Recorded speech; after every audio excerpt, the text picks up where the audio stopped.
of the Ketchikan City Council. Clerk will call the roll. Kistler, Here. Gage.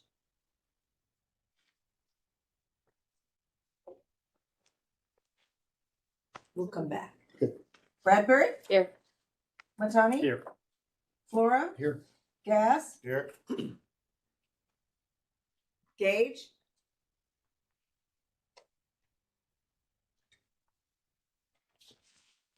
There, it says.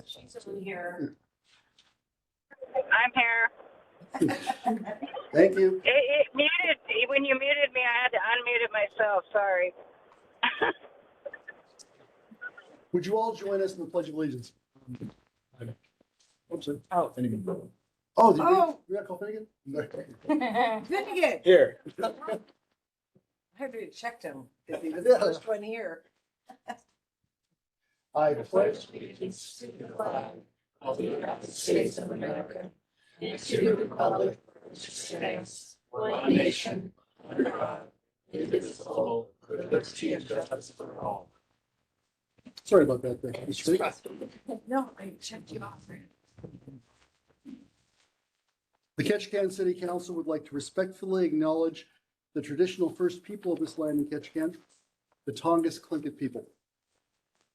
Okay, to start off, we have a couple of public hearings regarding the budget, actually the budgets for both KPU and the city. So first of all, I'm going to open a public hearing on resolution number 22-2867, adopting the budget for the year 2023, appropriating from the general government funds for the fiscal year of 2023. Does anyone want to address the general government budget? Seeing none, we'll close that public hearing. The other one is public hearing on resolution number 22-2868, adopting the budget for the year 2023, appropriating from the Ketchikan Public Utilities Enterprise Fund for the fiscal year of 2023. Does anyone want to address the KPU budget? Seeing none, we'll close that. That takes us to communications. We have several. First of all, for Councilmember Bradbury, provided some committee reports. I just wanted to add, I like the idea of written committee reports. I think. Stay tuned for the end of the meeting. Yeah. I would like to have, I'm just going to suggest that we all start doing that in the future, because I think it will help us keep, up on what's going on. So let's see, a lot. Item B was additional information requested regarding agenda items F5, FI, and 7A.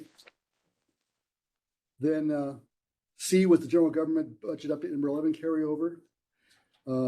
D was the general government budget update number 12. E was the general government budget update number 13.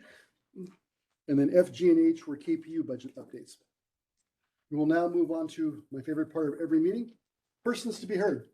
Who would like to address the council tonight on any subject? We have someone? We do. We have Eva Lindgren. Is She on the? She's on the WebEx. Oh, can you hear us? Hello? Yes. Go ahead. I can hear you. Can you hear me? Yes, we can. Great. Hi. Well, obviously, my name is Eva Lindgren, and I'm attending this meeting to just add my accolades to the proclamation honoring Patty Keeley for her 40 years of service with the city. I was the city's accounting manager for 9 years, starting back in 1996. And Patty was absolutely key to me being successful in my job. I was very green coming into that position, having been an auditor. And her support, her words of wisdom, her dedication were critical. And I'm sure she has continued in that tradition for all these years. And so thank you, Patty, for all your years of service. Thank you. And who? Thank you. Stephen Reeve and Terry Wanzer.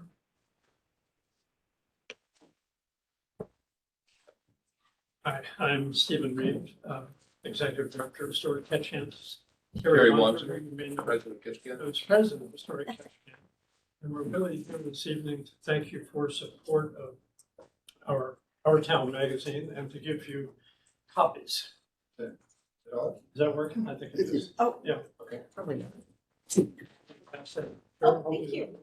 Okay. Almost done. I don't know how many are familiar with the Our Town publication. And I say publication because my dear friend Len Lawrence, bless his soul, if we ever said magazine, we were corrected immediately.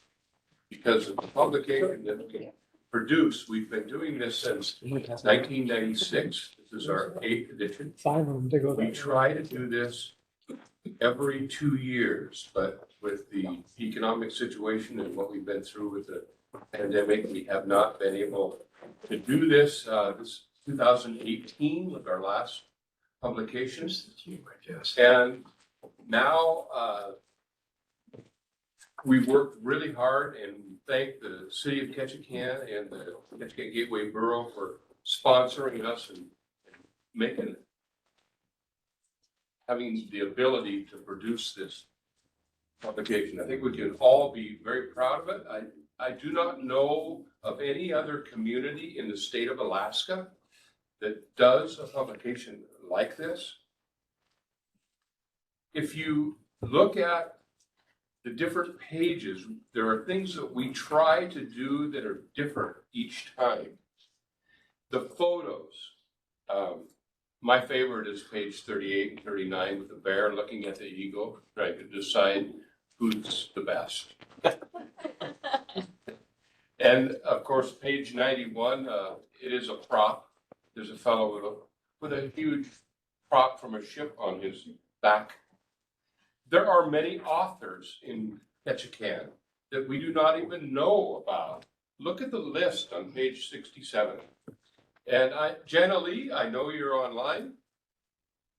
We try to do the history of residents that have been here through generations. And Jenna Lee, your heritage through Harriet Hunt, your great-grandmother, is on page 69. We did an article on the heritage of the Filipino community. Clara Diaz and her picture are well pronounced as far as that article. One of our founding board members, besides the two that you see standing here since 1987, was Len Lawrence.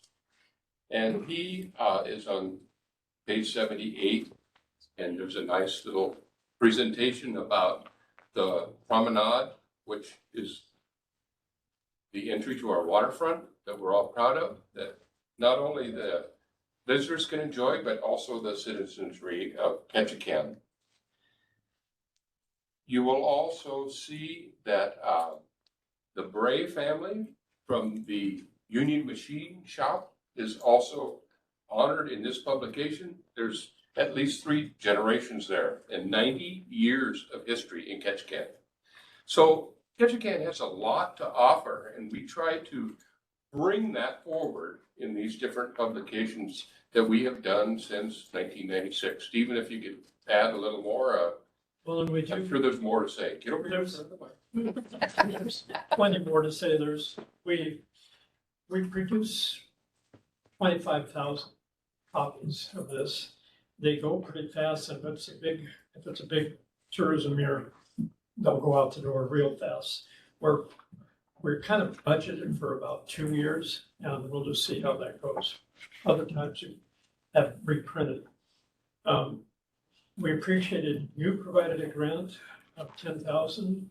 The borough did one too. That's kind of the history of it, of 25, and then we market advertising in there so that we end up producing all these publications with break even in the end. So we've had Greg Poppin, who's just been great at pulling together these for the last few times, and so it all works out. We get it done.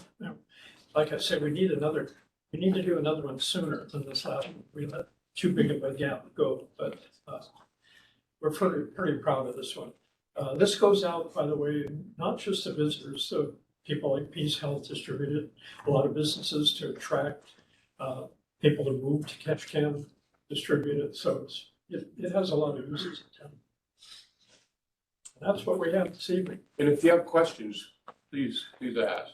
Any questions for Mr. Wanzer or Mr. Reed? Looks good.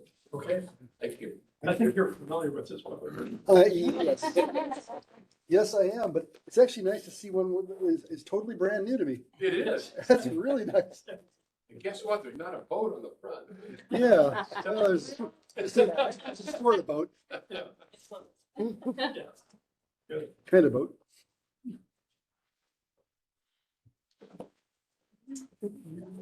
MJ Cable.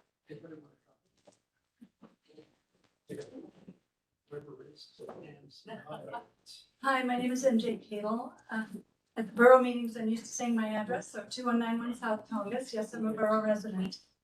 I usually stay out of city politics, but when I got the letter recently from the borough about the sales tax change, it impacts me greatly as a professional bookkeeper, both personally because I collect sales tax for the city and have to remit it from my clients, as well as for all my clients, and I do their sales tax work as well.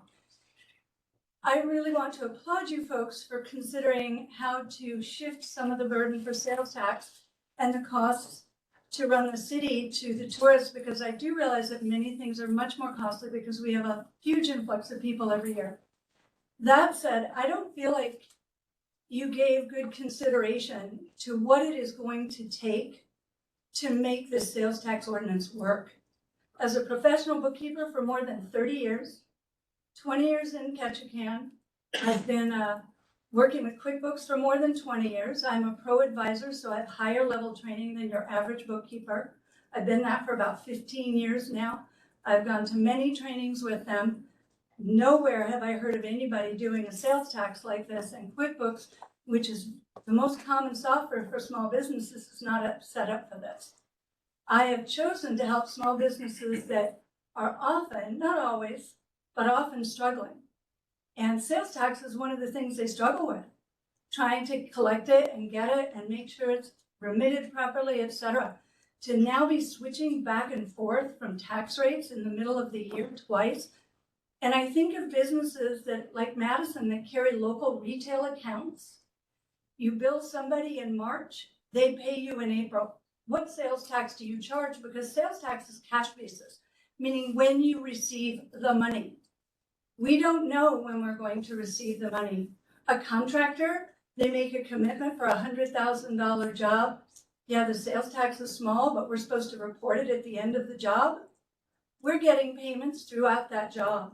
Often banks won't even release those funds until certain goals are met, so we don't get paid. I say we because I have contractor clients and my husband's a contractor, so do his sales tax as well.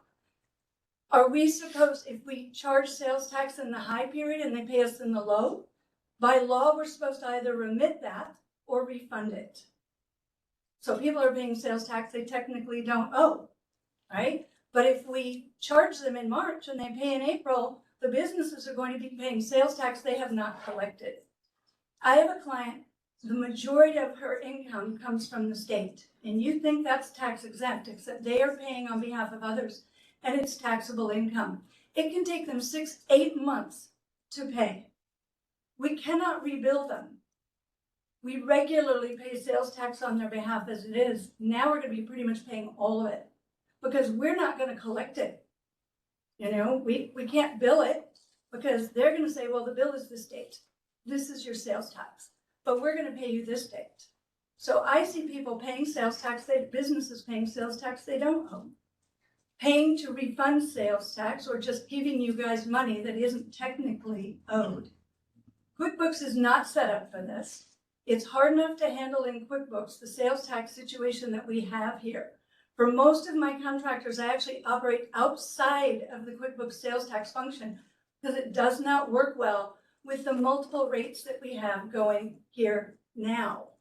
And now you're doubling that for the city. It's not set up to handle this. And you don't have bookkeepers in this town trained. There are very few bookkeepers that know what they're doing left in this town. I mean, 3 of them retired in like the last 3 years. I've spoken with the university about setting up a program. They're thinking about it. That could take years. People are not trained to set QuickBooks up this way. It's not set up to work this way. And I see this as a real nightmare as a bookkeeper. It's just one more thing that makes me think, you know what, it's time to retire. And that's one less person to help out these businesses. Now, straight retail, no big deal. I mean, it's inconvenient, but it's not a huge deal.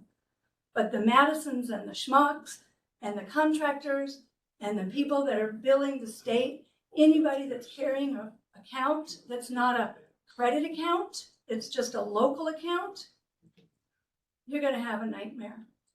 So I'd really like you to think about that. I mean, I've been thinking about it for a week and I still haven't figured out how I could set it up for any of my clients or even my own business. And mine's the easiest by far business of any of them. But how are we going to go back and change invoices? You know, how are we going to do any of that? Technically, it's not right from an accounting standpoint or from an IRS standpoint. But that's what's going to be required to try and get the sales tax reports, the things to work. You know, you're asking us to break a lot of rules, and I just don't feel that that's right. Something else needs to be done. Do you have any questions? Any questions for Ms. Cagle? Thank you. I concur. She concur. I work with Lilette. Thank you. Mr. Mayor, I just want to make a quick comment. You'll see it in my manager's report, but we are working on a guidance document for our citizens.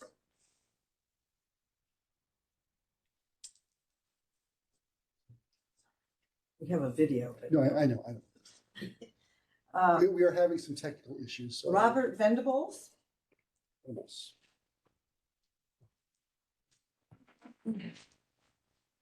Good evening. Thank you, Mayor and council members. My name is Robert Venables. I'm the Executive Director for Southeast Conference. My first time back in town since our annual meeting here, which was beyond phenomenally successful. And I just really wanted to thank the city for their strong support. I think we ran the cash registers strong while we were in town. We had the largest and most diverse gathering of regional leaders that I think has ever existed. And so it was the fine facility there that you all own and operate that really made that happen. And we've gotten to the size where we'll probably be back much quicker than the normal rotation. But again, a big shout out to the staff and the facility there for making that. It's very modern. It was very easy to blend and beam in folks that were not able to be there in attendance, but we packed that place. It was full, and it was full for the entire 3 days. So just a real heartfelt thank you for that. Also want to invite you to the Mid-Session Summit that is happening in Juneau. That's a week earlier because of facility availability. So it's January 31st and February 1. That'll be at the Elizabeth Bradovich Hall, downtown Juneau. On the Thursday, February 2nd, we're going to have our second annual Transportation Symposium where we'll dive into a lot of the IIJA and federal funding that has been available for the year, see how we've done, see what the challenges are. Have a lot of agency folks coming in to talk, and especially with the community transportation plan, things that are really important to local communities. So I want to make sure that that was on your radar as well.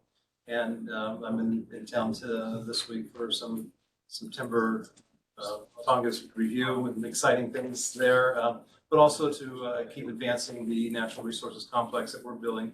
I'm looking to construct here in town and meeting with your utility manager on some other prospects that I think First City can be very attractive for investment and bring for communities, especially we like the ones that bring investment and not too many jobs that need too many houses yet, so that one's figured out, but still provide some economic development. And lastly, I just want to thank you for the services that you allow our current board president to lead us on. We have a great board of directors and a very strong executive that Lacey leads as our president this year. So anyway, I just want to take a minute to thank you again for this past session, and looking forward to a good new year, and appreciate it. Any questions? You know how to get a hold of me, but if there's any tonight. Any questions, Mr. Reynolds? Carry on. Thank you. Michelle Johansson. we're gonna go right into, Do you want to have your, The plan is, to answer your question, yes. so I would welcome any finance staff that would like to come up and join me. But I am Michelle Johansson, Finance Director. Not that. Like to hear my voice. So I'm here to speak regarding Patty Keeley and her 40 years of service. You're going to hear a resolution, but I just wanted to reiterate or share a little bit about Patty. She has been a great person to work with as a coworker, as an employee of mine, and she has a great attitude. She's been always helpful. As Eva mentioned, she was and has been a great support over the years. So I just wanted to say thank you again to Patty. She had a little luncheon last week, I guess it was. But you need to put your purple glass on.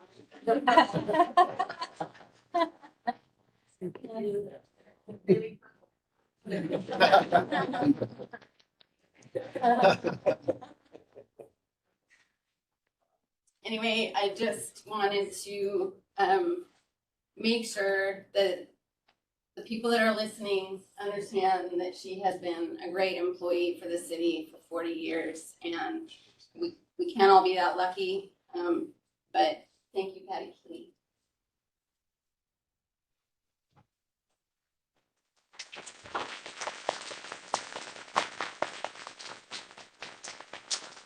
Did anyone else want to address the council at this time? Seeing none, we will close persons to be heard. Moving on to the consent agenda, real quickly, just looking at the new business items, I don't see any reason not to move all four of them to consent unless someone has any. Say that again one more time. New business? Yeah, all four, the surplus forfeited arms, the budget transfer, the harbor rate study, the consideration of Skagway's grant application, and the resolution honoring Ms. Keeley. If we move all those to consent unless anyone wants to. I'm gonna read the resolution. Yes, we are. Oh, yes, don't worry.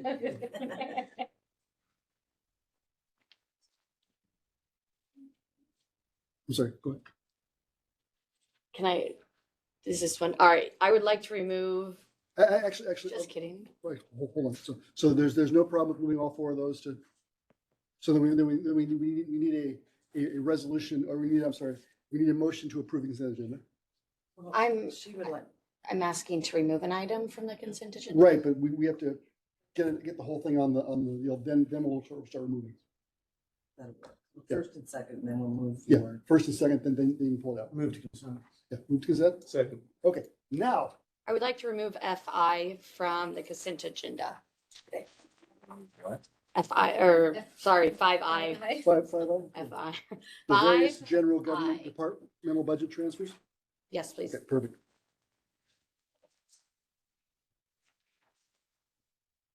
Can you go ahead and read her resolution first before you do the whole, because it's That gonna might take a while. take about an hour to get through all this. Okay, actually, Ms. Keeley, would you please come up? This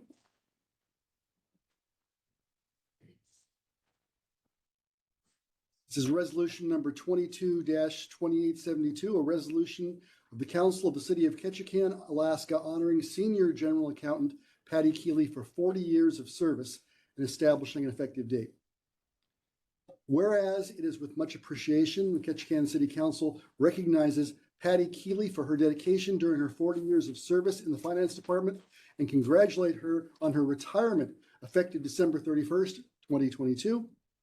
And whereas Patty was born in Dalton, Georgia, and moved to Ketchikan with her family when she was 11 years old. She landed at Annette Island Airport and took a small plane that landed on the water to get to Ketchikan. We all remember that. Her parents were Salvation Army officers and transferred to Ketchikan in 1965. Patty attended Main School, Schoenbrough Middle School, K-High, and later UAS Southeast. Before working for the city, Patty worked for RCA Alascom as a long-distance operator, the State Employment Office, and the Ziegler, Cloudy, Smith, King, and Brown law firm. She married a fisherman and worked in the fishing business, but was looking for full-time work, which she ultimately found with the city finance department. Patty started working for the city of Ketchikan in 1982 as an accounting aide, then moved up to accounting aide 2, 1985, accounting technician, 1987, accounting technician 2, 1990, accountant, 1991, and finally senior accountant in 1995. And whereas Patty has many talents besides accounting, she has an infectious laugh that brings a smile to everyone's face, and an extensive knowledge of plants and cares for office plants while their owners are out of the office. She helps out with the Sunday school program at her church, and she is usually the office party planner and the office holiday decorator extraordinaire. Her decorations throughout the year help brighten up City Hall and may require her to visit often. And whereas Patty's contributions to the city finance department are too many to count, but most notably, she has been the go-to person for questions about why do we do this? Or why do we do it that way? After being here for 40 years, she has indeed been there and done that. She is the expert who can find the needle in the AS400 haystack before you ask. And whereas Patty's ability to maintain a positive and professional attitude when called upon to help anyone who needs help and share her vast knowledge with staff has been noticed and appreciated by everyone. Patty is kind, cares about her coworkers and the product of her work. And whereas Patty has been an excellent employee, one that could be counted on to not only be present and do the job, but to provide thorough analysis and exceptional input to ensure we present information fairly, accurately, and completely. And whereas Patty has been an invaluable employee of the City Finance Department, who has set the example for our staff and raised the standards for our department going forward, now therefore be it resolved by the Council of the City of Ketchikan, Alaska, as follows. Section 1, the Council of the City of Ketchikan, Alaska does hereby extend sincere gratitude and congratulations to Patty Keeley. Section 2, the Council of the City of Ketchikan, Alaska recognizes and celebrates contributions made by Patty Keeley during her 40 years of service. Section 3, the city shall transmit a duly certified copy of this resolution to Patty Keeley in expression of its appreciation. Section 4, this resolution shall become effective immediately upon adoption, passed and approved by a duly constituted quorum of the City Council for the City of Ketchikan on this 15th day of December 22, and it's purple.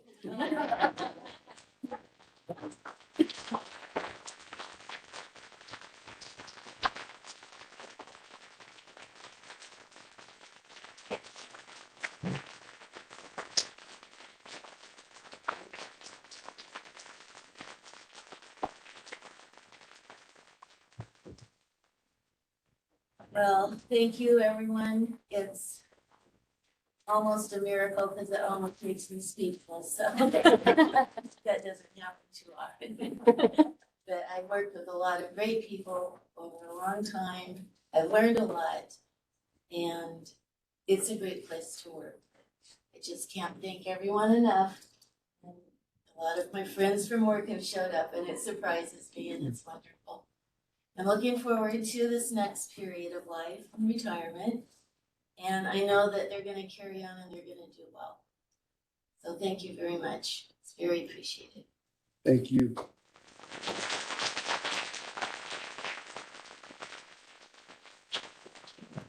Okay, now if the clerk will read the numerous items in the consent agenda.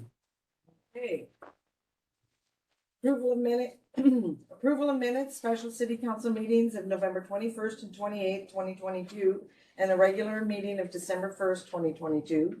Exempting the procurement of the annual billing software maintenance and support for the telecommunications division from the competitive bidding written quotation requirements of the Ketchikan Municipal Code, ComSoft.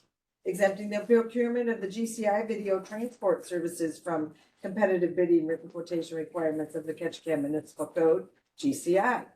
exempting the procurement of programming content from competitive bidding, written quotation requirements of the Ketchikan Municipal Code, National Cable Television Cooperative, and Verbiquity, Inc. Exempting the procurement of additional programming content from competitive bidding and written quotation requirements of the Ketchikan Municipal Code, National Cable Television Corporation. Was that in there?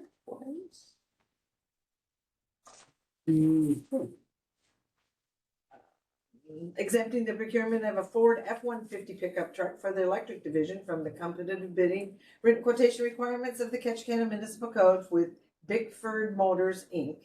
Ordinance number 22, 1957, amending subsection C of the Ketchikan Municipal Code, section 3.04.070, entitled Duty to Keep Books Investigation, first reading. Exempting the procurement of a Ford F-450 flatbed truck for the electric division from the competitive bidding written quotation requirements of the Ketchikan Municipal Code, Kendall Ford of Anchorage. Authorizing various general government department budget transfers. Exempting the procurement of the police station door access system from competitive bidding written quotation requirements of the Ketchikan Municipal Code, and authorizing various budget transfer advanced communications. Declaring a surplus 59 forfeiture firearms and authorizing their exchange for departmental safety equipment, coastal commercial services. A budget transfer for a harbor rate study. Consider support of Skagway's grant sub-application, and resolution number 222872 honoring Patty Keeley for her 40 years of service. Madam Clerk, maybe I misheard, but I thought that the one that Councilmember Brenner had asked to be pulled out was the various general government. It's the I. It's It's I- number- I thought what you. Oh, were it reading- is I. Various I'm general sorry. government, You meant to I say various stand KPU. corrected, I did. I meant to say authorizing various KPU department budget transfers, Yes. and we will discuss the various general government department separately as requested by Councilmember Bradbury. I have it circled. I am paying attention. Yes, you are. And Jay really looked a lot like. Anyway. Okay, further discussion on the consent agenda. Clerk will call the roll. Gas, Yes. Gage, Yes. Bradbury, yes. Flora, Yes. Matani. Yes. Kistler, Yes. Finnegan. Yes. Motion passes. Okay, now we're at item I, various general government departmental budget transfers. Chair will entertain a motion. Your Honor. Yes. What, Actually, we need to actually put the motion on first, then you Okay. can cut, then you pick something else. can I make the motion if I'm gonna split the question? You, Or do I need to you let somebody can, else? but then you can't discuss it.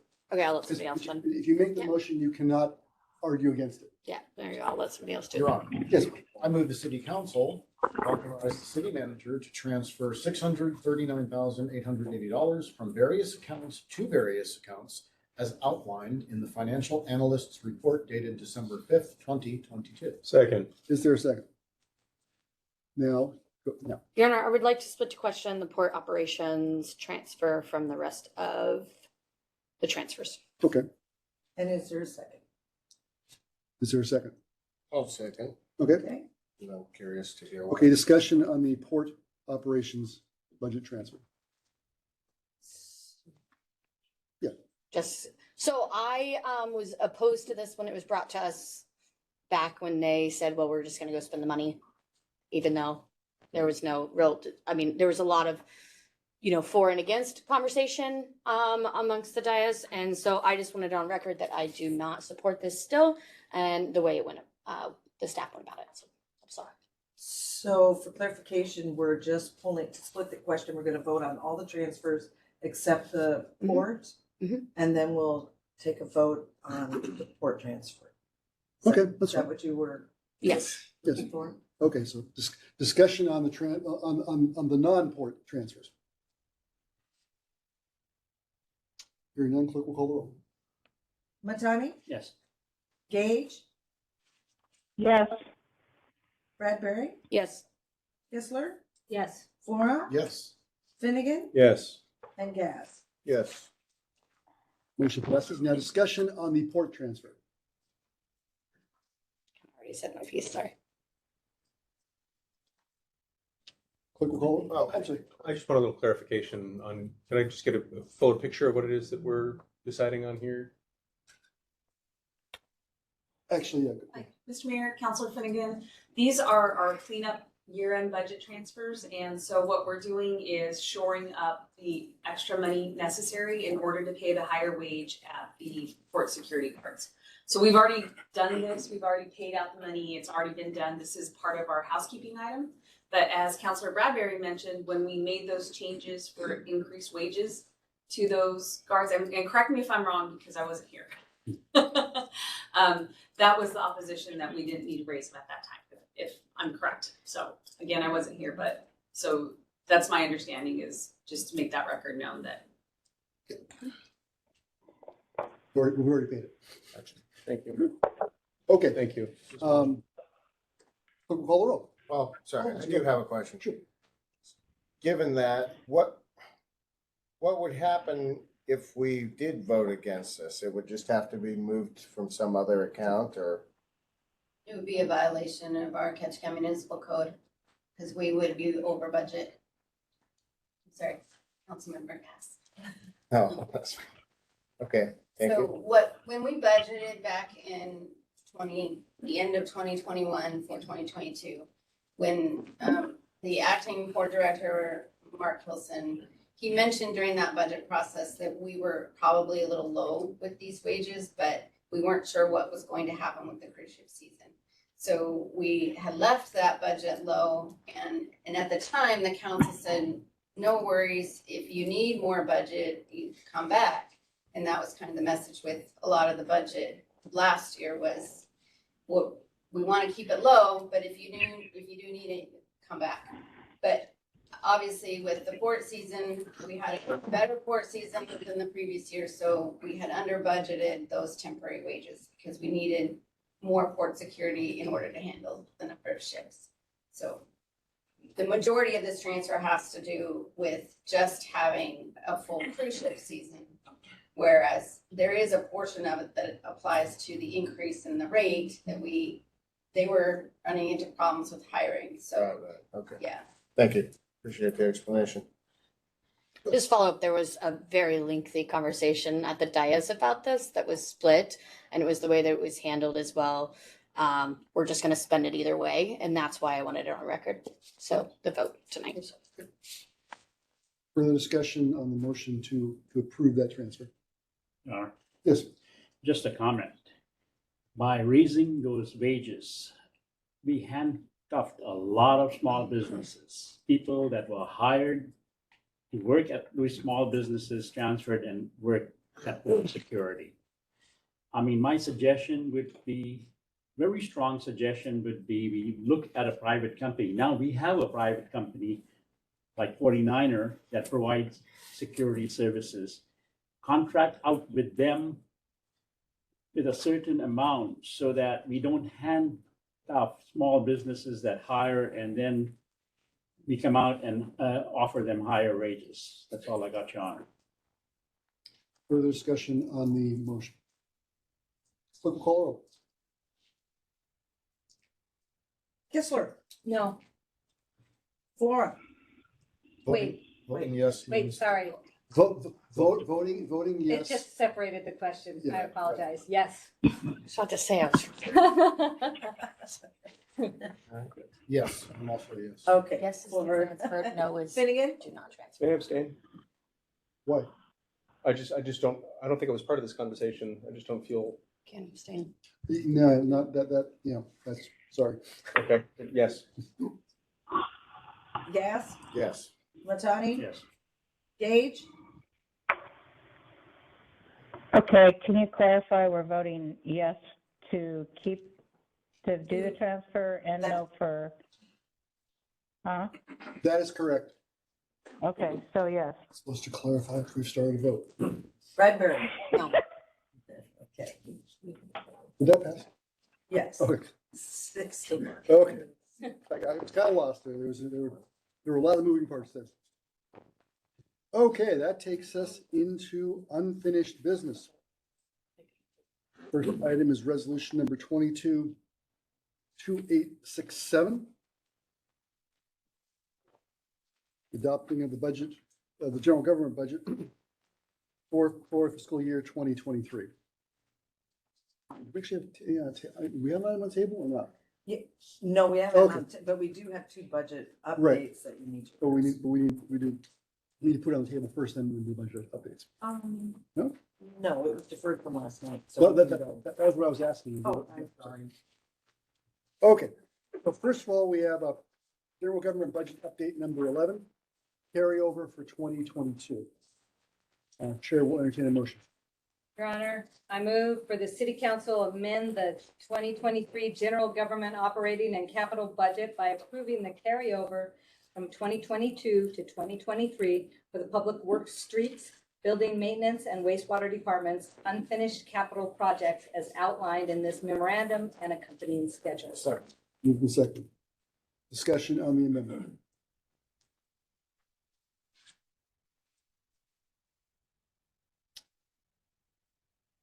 Hearing none. Call roll. Gage, Yes. Bradbury, Yes. Kistler, Yes. Flora, Yes. Finnegan, Yes. Gas, Yes. Matani. Yes. Amendment passes.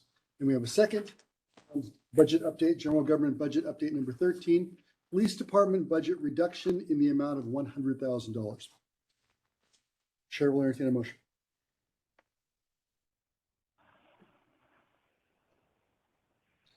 Move the city council amend the 2023 general government operating capital budget for the police department by decreasing its operations division's 23 personnel service and benefits accounts by $55,000 and decreasing contractual services account by $45,000 for the purpose of reducing police department 2023 operations division budget. Second. Move to second, discussion. Your guess. No. Yeah, I have a fair amount to say about this, if I may. A few things. One, I realize that not everyone follows along, probably no one follows along on our very lengthy mini budget meetings that we have. And I come to realize that probably for people who maybe, I don't know if it was in the paper or not, but basically people are going to walk away from our budget meeting yesterday and say, basically the city didn't cut any department at all whatsoever except for the police. And I would say it'd be fair to say people probably think that that's not very fair, and they probably think that we have a lot of assumptions could be made from that. So I just want to kind of clarify that I was in support of making certain reductions to growth in almost every department. And quite frankly, we had 3 votes on every department. For whatever reason, we got the 4th on that one and that one only. My reasoning for attempting to reduce the growth in most departments for the budget is because I think it's important to work towards our current policy that we have, of which at the start of this budget, we were $2.75 million short of. And to me, I didn't think that was acceptable. So my goal was to thoroughly vet every budget and try to come up with every budget had an increase, some more than others. And so my goal was to see where we could reduce those increases from last year to attempt a more balanced budget.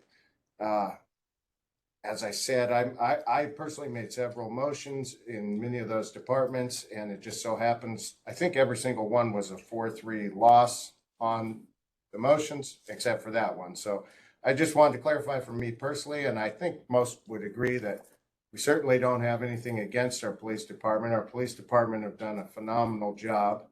And I also would point out that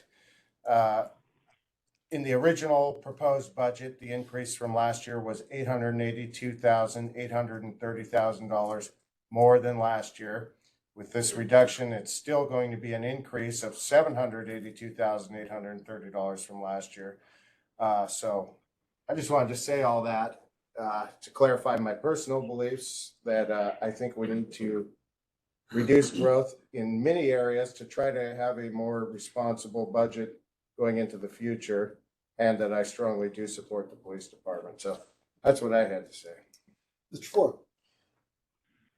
Yeah, this is gonna take $45,000 from the contracted grant writer and delay the hiring of 2 police officers, correct? That is correct. Okay, I won't be in support of it. Thank you. Mr. McDonald. First of all, I support the police very strongly. That was my campaign slogan as well. I support them till today. They're doing a great job. Look at the awards they just received. We made attempts across the budget to reduce growth and other areas. We were off 1 vote. As I've been saying, we need to do our fiduciary duty. We tried to do that. In this budget, we got 4 votes. It's the police, and we need them. They provide an amazing service in our community. However, we had a deficit of 2.75 million, and we've got to make some sacrifices. It is not against the men and women in blue. It is basically doing our fiduciary responsibility to make sure we have the spending habit under control, because this year it's 2.75 million. Next year they'll come back with a $4 million deficit. It just keeps growing and growing. So it is not directed at one department. I even tried to get the placeholders reduced. So it is just doing our fiduciary duty. It is not reflective of mine or our council's vote against our police department, because they do a phenomenal job. Thank you. So obviously last night I did support this, but after reflecting on it overnight, I felt I'm going to use the term fair because we tend to throw that around quite a bit, but I think it's unfair that we're asking one department to cut this much money, yet we did not do that same thing to the other departments. And I hate what that says about us, that we're picking one over another, because there were multiple departments that budget cuts could have been done or were brought up or amended. I personally would like to see across the board, 4%, 5% cut off every operating budget for every department to keep it equal, because I feel like, at least for me, this budget cycle, I feel like we are very much picking and choosing what departments we're asking more of and what departments we aren't. I feel like some of our key public safety essentials to our community, we're saying, okay, you guys got to cut your budget. You guys got to forego this, forego that, forego staff or whatnot. But then other non-essential departments, or not as essential as that, we're saying, oh, it's all right, do whatever. You don't want to open all these hours, great. If you don't want to schedule this way, great. And I just feel like it's very one-sided, and I'm slightly disappointed to see that from the council. So I will be voting in opposition of this, not because I don't agree with the reduction in the amount. I think it should go across the board to all departments, and we should all do this collectively versus targeting one department. Ms. Kissel. I agree with Ms. Bradbury that I think a better choice would be to say, no, let's just cut everything by a certain percentage. I do believe that the city manager had said that she had plans to work on cutting back the budget in successive years rather than all at once. Everyone is trying to recover from COVID, and it's kind of understandable to be a little behind while we get on track and look forward to hopefully a very good summer. But I'm looking forward to the summer meetings where everyone has an understanding of what we're going to be expected to see in December, rather than coming at it and piecemealing everything. I wasn't in favor of this last night, nor tonight either, so. Further discussion? Clerk call.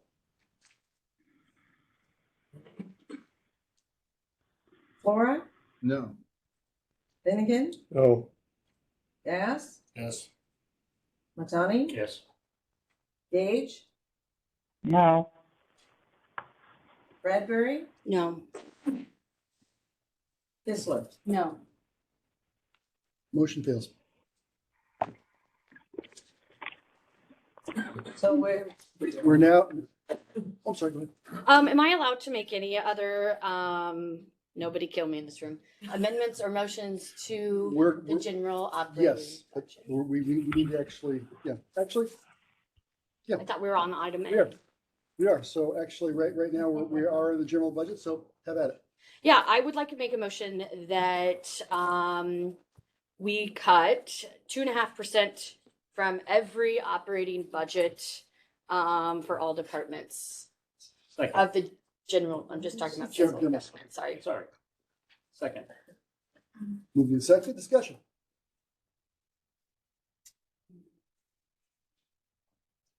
Ms. Nutani, then Mr. Getz.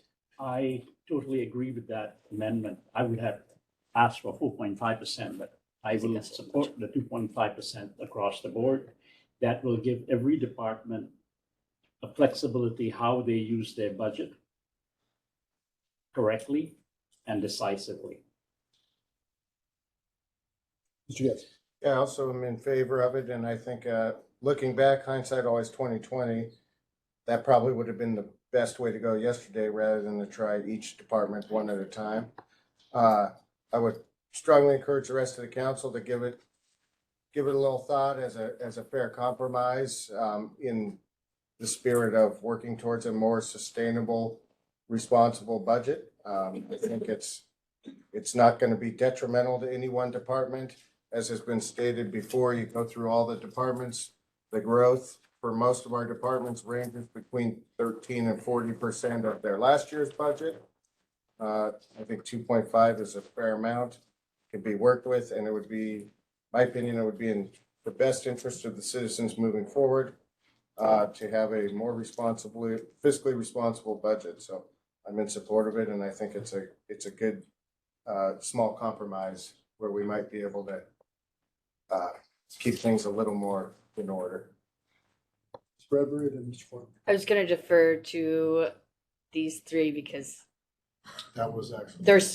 there seems to be, they want to respond maybe potentially, or murder me, whichever one comes first. I'm gonna say, respectfully, this budget takes months to put together. So coming to us on the last day of the meeting, saying a 2.5% cut for every department. I get what you're saying, that you wanna cut, but this should have been done in July, or direction given to all of us, but before we even started the budget. And I get that the policy, City Manager Welch is going to change the policy, but I would respectfully ask that happen next year. So if you give direction to us next year to do that ahead of time, I would sincerely appreciate not having to go through every single budget. That's not a small task. Every department now has to develop a plan before December 29th. And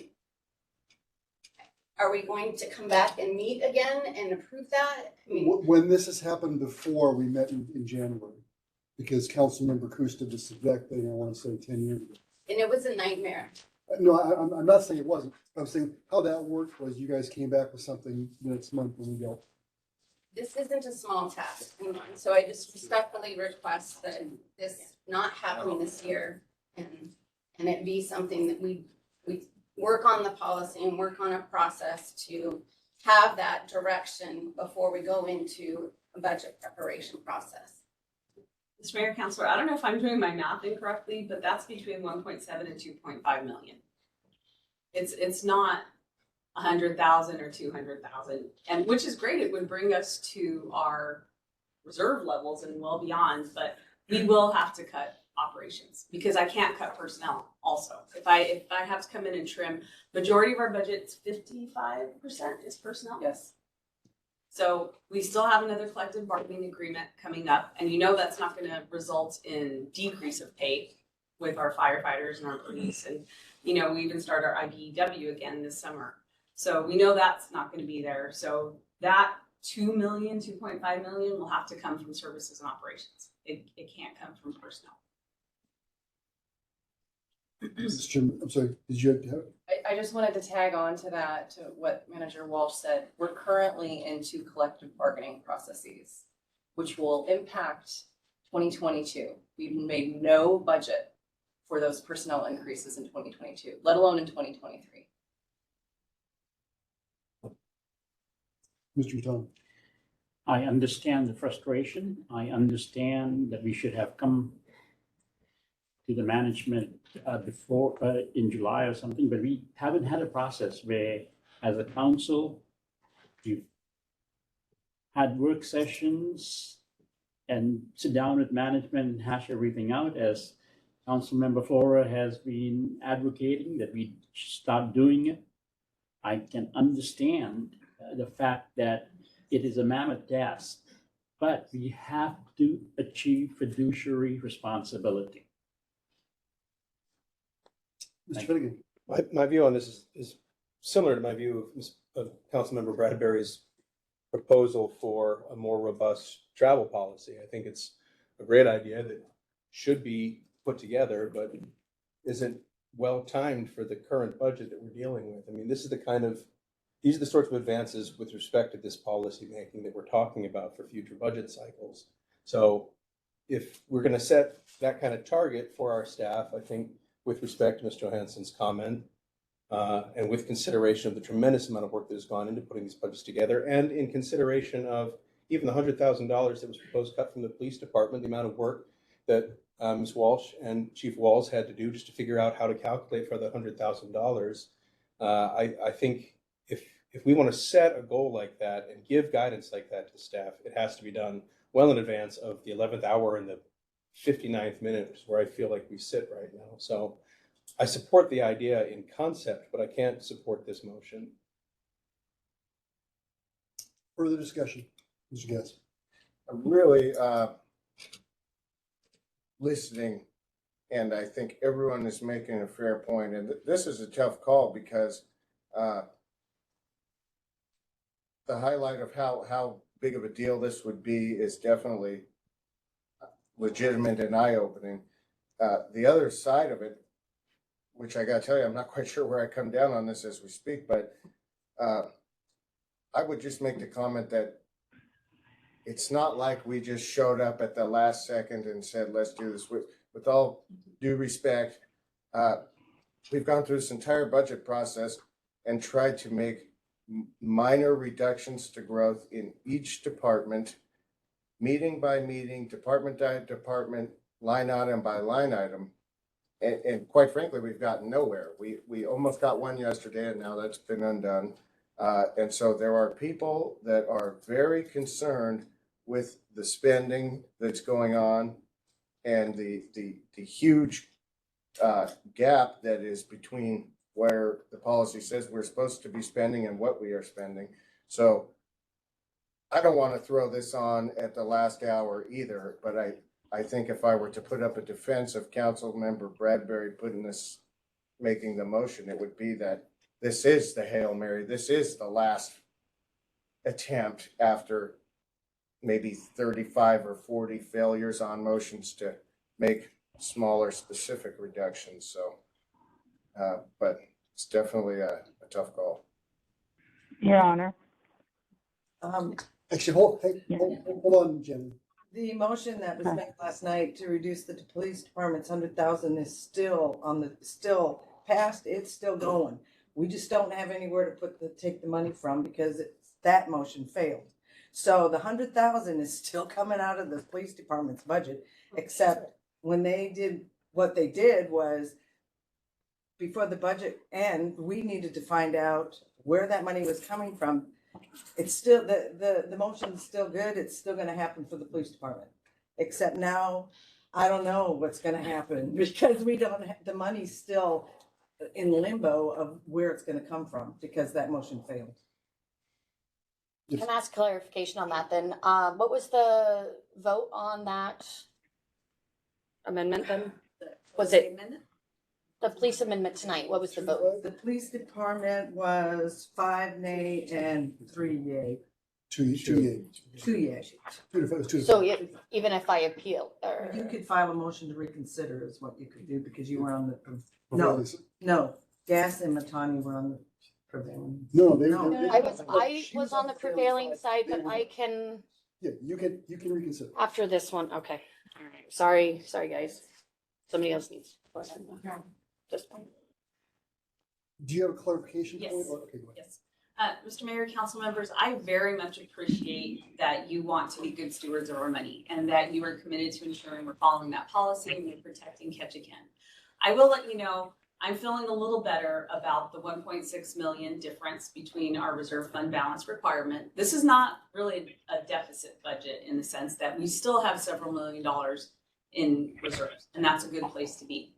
But I'm 100% confident, and I will all but, if I could guarantee, which I can't, I won't ever do that, but you have to realize we're not going to spend that 1.6 million entirely because we know we're not going to get a new fire truck this year. We know that bucket truck won't come in. We know the hook truck won't come in. We know there's equipment that won't be coming in. We know that there's going to be salary savings, and we really, really conservatively budgeted revenues. We did not go to what we really think the market is going to deliver. And you saw that when we made the revenue adjustments for these last 2 quarters. So like I said, I can't guarantee, I can't promise what's going to happen in the future. I can't promise that ships are going to dock. I can't promise we're going to have great economic activity. But I'm really comfortable that we're still being conservative. I think we've underestimated our revenues. I wouldn't put that in the budget because that's how I budget. I budget conservatively. I hope for the worst, or plan for the worst and hope for the best. And that's what we've done. So I really don't believe that 1.6 million is going to come to fruition because we can't buy everything we want to buy. That's the bottom line. We'll have to roll it into next year. And hopefully by then we do have a good sound policy and a better understanding of our marching orders and what you want to achieve as a council in order to address it in FY24 and subsequent budget years.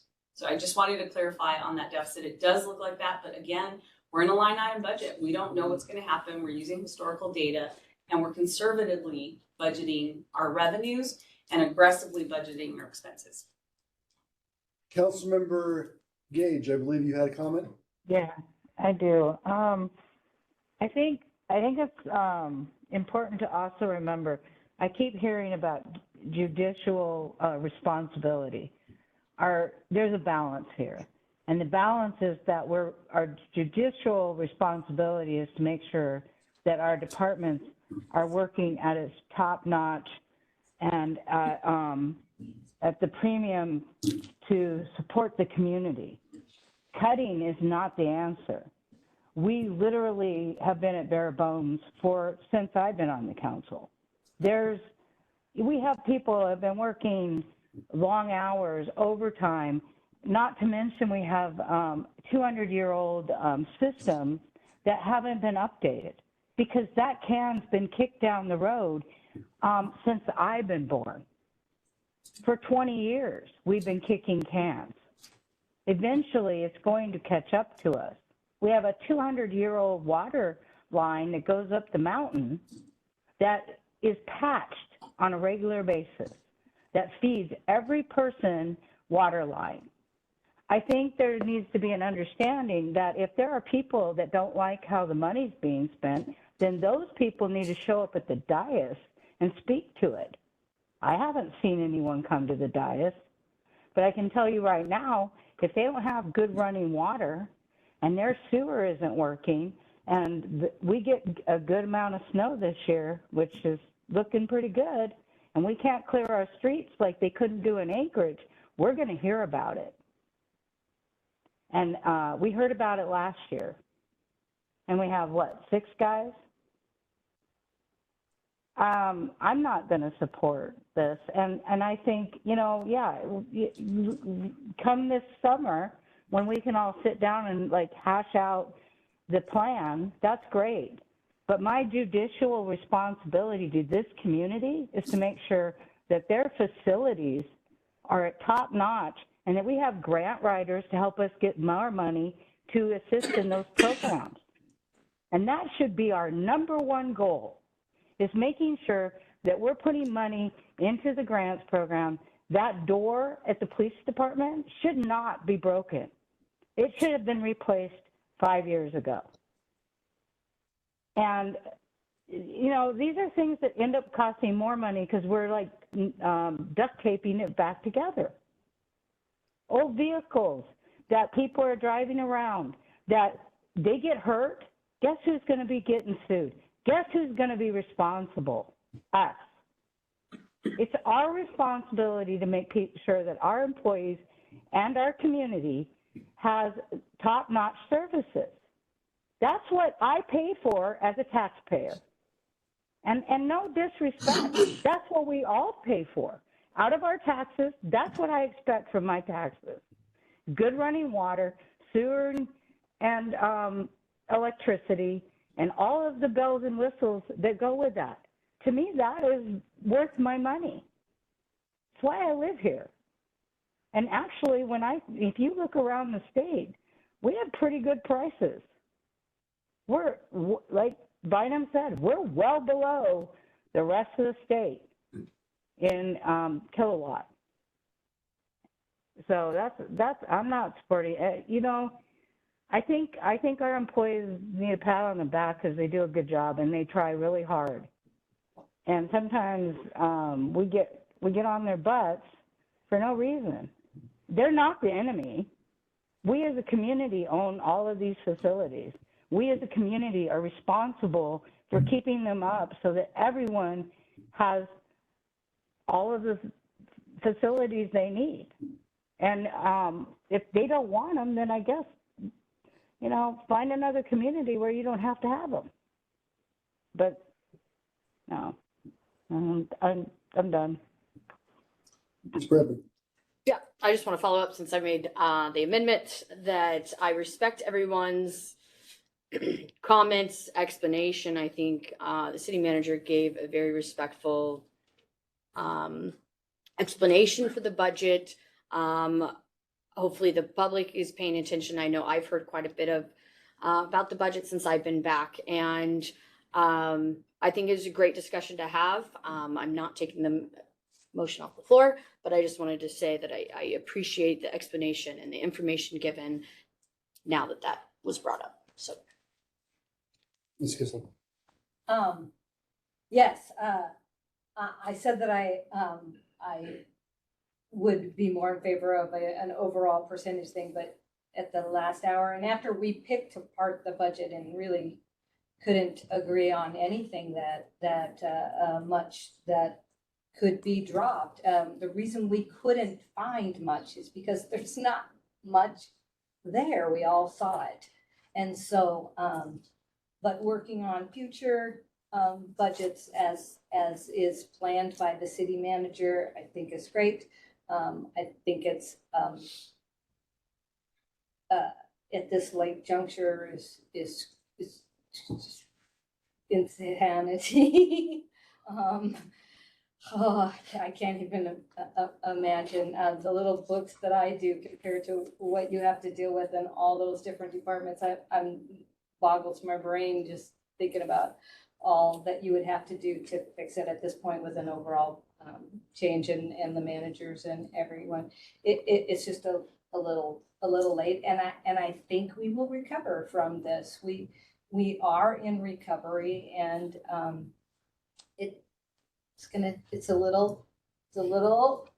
we're a little on the edge, but we're still on solid ground, I think. So I will not be in favor of this motion to cut by a percentage.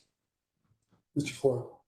Thank you, Your Honor. Back in, it was around campaign time, back in October, I believe it was, Ms. Simpson was still the acting manager. And it was right about the time when Ms. Walsh was coming in. So tons of stuff going on. And I went to Ms. Simpson and I asked, I want a dollar figure. What's the dollar figure that the council will need to have in front of us before the budget starts so that we have no drawdown on reserves and no increase in taxes? Okay. And it just didn't happen. and I'm sorry to bring it up like this at the 11th hour, but you know what? There's a lot going on. It fell through the cracks and I moved on. Any one of us could have also asked that question in advance, okay? So we had one person doing the job of two. I was asking for a bunch of stuff at that time. Maybe I asked too much, okay? But it's historical and it's over. But that didn't relieve any of us of the responsibility to be proactive and ask those questions months before the budget comes out. There was a comment made a few minutes ago about our failures. You know, I see this differently. This is where maybe some of the tension comes from. Regardless of the topic, whether it's a budget item or whatever else comes to us here, we get the information, we have a discussion, and then we vote. And then the little wooden hammer comes down, and you know what? It's over. It's not about failing. These are not wins and losses. You prevail or you don't. And if you sit here for any length of time, you get to experience some measure of both. So if there are council members here who feel that this is a failure, that's fine. They're certainly deserving of their own frame of reference on any particular topic. But each one of us was elected by the community to represent to the best of our ability. The fact that we may not agree with each other on the budget or any other particular topic doesn't mean that we're failing. It means we see it differently. And if you aren't prevailing, and you find yourself not prevailing often, then perhaps it's a time to take a little bit of a break and maybe look at why and do a little reflection. We talked about wants and needs. That's a car guy term. You go to buy a car, it's wants and needs. You need a third seat, but you don't need red paint, so you don't pay the extra money for the paint. It was made very clear, especially on the KPU budget, that we're pretty much down to needs. I'm in budget cycle 7. You have to strike the balance between the expectations that we have of management and department heads of what we expect them to provide for this community and give them the tools to pull off the mission. We want to have the best drug interdiction in the state. We don't want to give you the money to do it. You can't have it both ways. You have to pick one.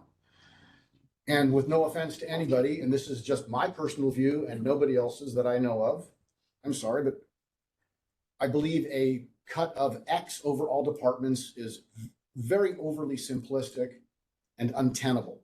All departments are not created equal. That's not to say that all departments don't have value, okay? So beat me up in the parking lot after the meeting. But you're asking for the application of 2.5% across everything at the end. I don't see how we pull this off. I don't see how this is achievable. And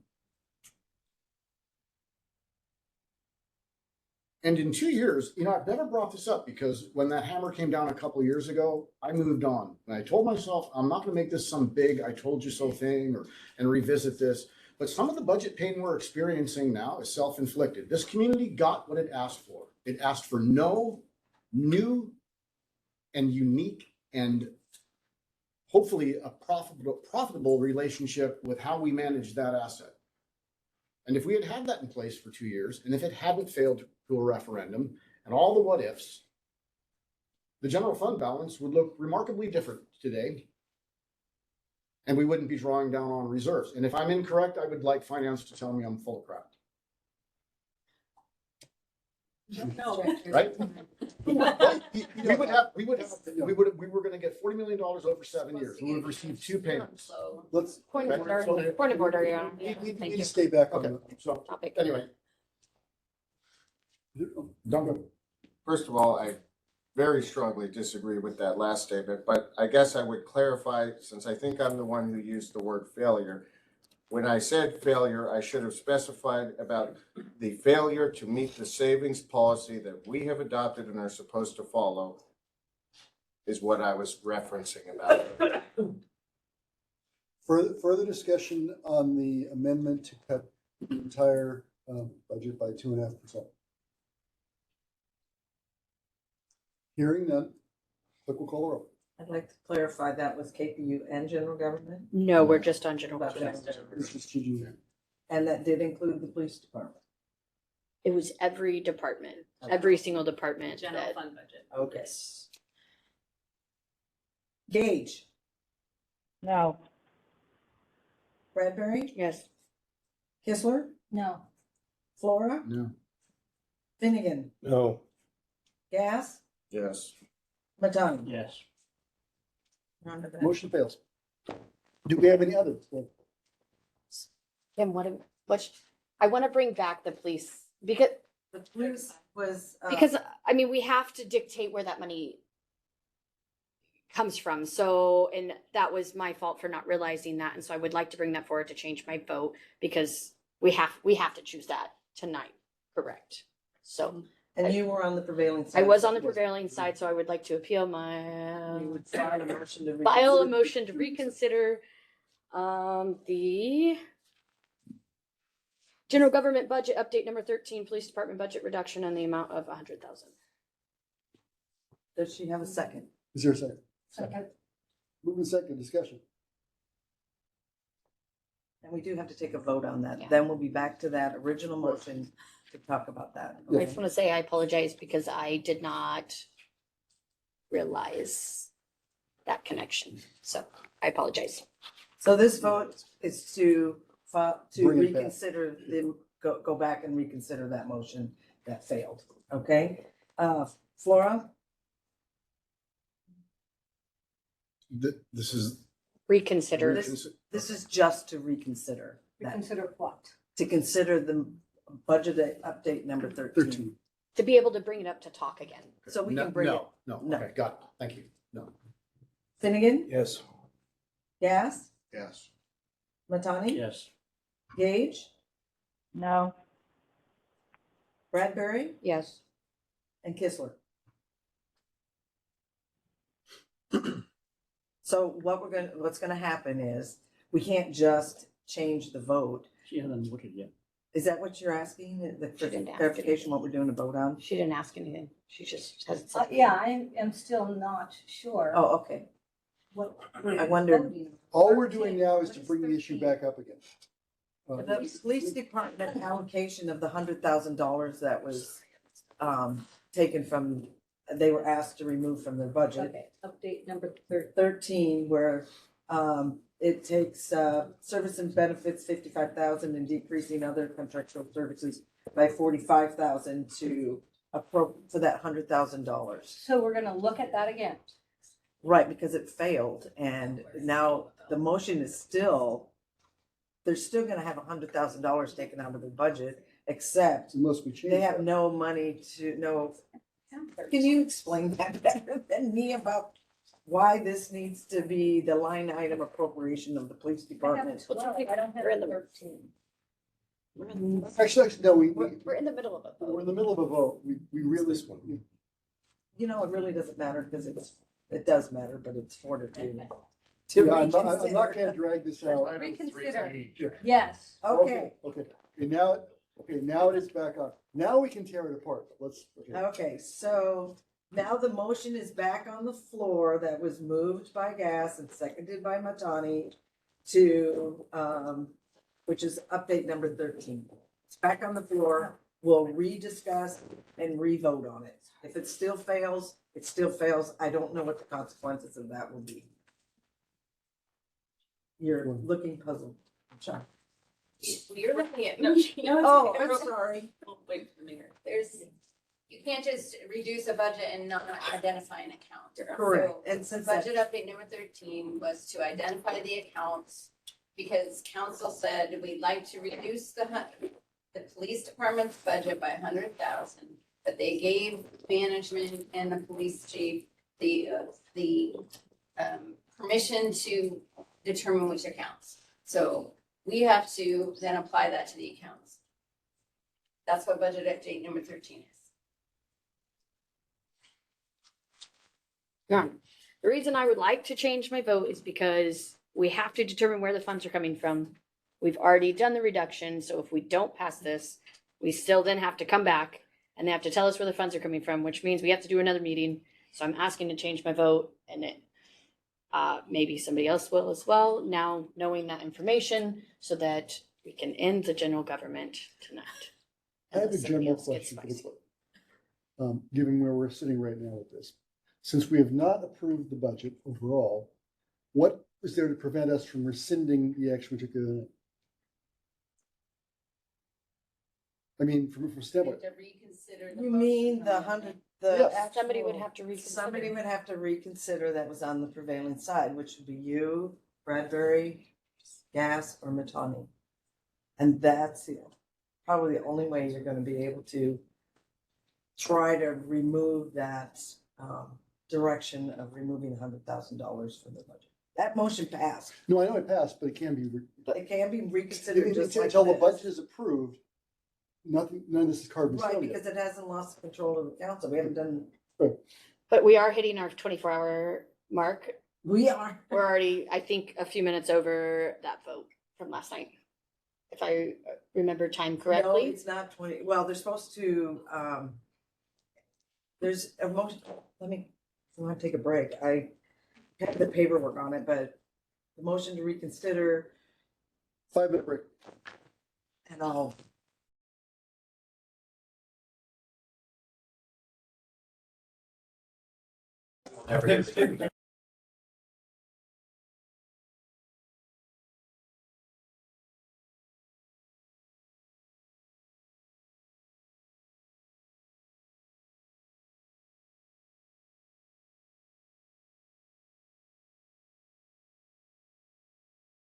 They're red. Oh, now they're green. I was correct for a minute. The motion on the floor is whether is actually, we are reconsidering the earlier action we took tonight to not approve the proposed places where the $100,000 cuts are gonna come out of the police department. So further discussion on that. So did everybody get that? I'm not sure I did. Okay. So basically, you're just going to, because the motion to reconsider went through, now the motion that was made is back on the floor. If nobody has any discussion, you can just re-vote on it. But all a budget update number 13 was to do was to allocate the $100,000 that the motion last night that passed. So that in our line item budget, when we pass it eventually tonight, finance knows where the $100,000 is coming from. Otherwise, it was just $100,000 out there with no designation to any. So they worked on it today to figure out where we're gonna cut 100,000 out of our budget. It will not change the motion that Mr. Gass, Councilmember Gass made last night. All it's doing is appropriating the money to cover the $100,000. Is that correct? Could I add one thing that might help clarify? Okay. Yesterday's budget or yesterday's motion made the reduction and it left the decision-making on where to come up with that to staff. What we're looking at here is staff's recommendation. That is correct. So it's basically voting yes is just is giving the authority to staff as they see fit, which I think is most appropriate. Further discussion? Clerk will call the roll. Cass, Yes. Matani? Yes. Gage, No. Bradbury? Yes. Kistler, Yes. Flora, No. and Finnegan. Yes. So So that motion passes. that motion passes. Okay, further, let's further muddy the waters here. The mayor voted last night, it was the fourth vote for the $100,000 cut. That was before I saw where the cuts are coming from. And since we talked about the grant writer being important, let's not go there. So I'm gonna reconsider my vote from last night.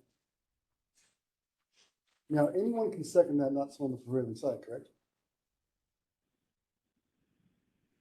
Does it- I'm pretty, I mean, you, Anybody can second your reconsideration to bring it up. yes. And Yeah, then all we're doing vote. is wanting to Yes, discuss. I have to reconsider, but, you know. Second. So technically, okay, so now it's back up. Have at it. Well, it's just the reconsideration. Actually, that's right. Vote. Let me do a vote on that. So this is just a vote to be able to discuss the action that was taken last night regarding the $100,000 cut from the police department's budget. Flora, Yes. Finnegan, Yes. Gas, No. Matani, No. Gage, Yes. Bradbury, Yes. Kistler. Yes. All right, so the Okay. motion to reconsider passed. So now what we have before us is And I- Mr. Gass's original motion. To cut $100,000, which now has been designated to those two accounts, because that did pass too. But this decides whether it'll be cut at all. So, have it, guys. Come through. I was just curious if, and you may not want to, but, you know, we made motions to make reductions in, I think, 9 or so categories. We got 3 votes. This was the one we got 4. Would you care to share why this was the one you voted in favor of reducing? Looking at some of the other ones, I wasn't sure exactly what was being, or I didn't feel like the cuts were, or I felt the cuts were cutting specific things that I saw happening. In this one, I don't know, when we started talking initially about the door, and that proved to be not part of it. It didn't sound like it was specifically cutting things that I, at that point, thought were important to keep in. So that's why. Thanks. It seemed okay at the time. I mean, Rick expected it, I wasn't.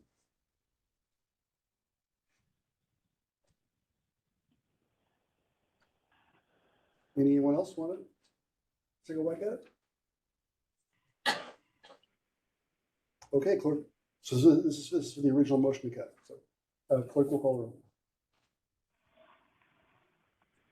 Kistler, No.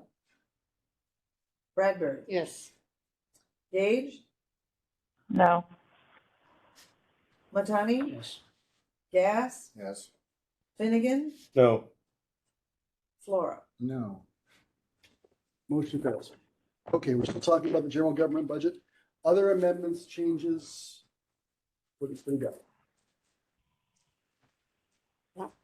I'm done tonight. So learn my lesson. So we have one more roll call to take, but that Yes. would be to pass the actual Yeah. resolution Yes. to the budget that has amended. It's not a motion, we've already made the motion, we've been deferring that motion Yeah, to this, budget meeting to tonight.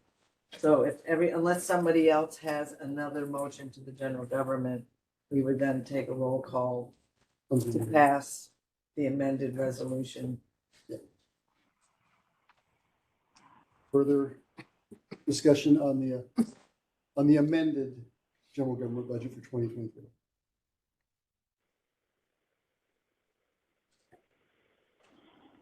Clerk will call the roll. Flora, Yes. Finnegan, Yes. Gas, Yes. Matani, Yes. Gage, Yes. Bradbury, No. and Kistler. Yes. Motion passes.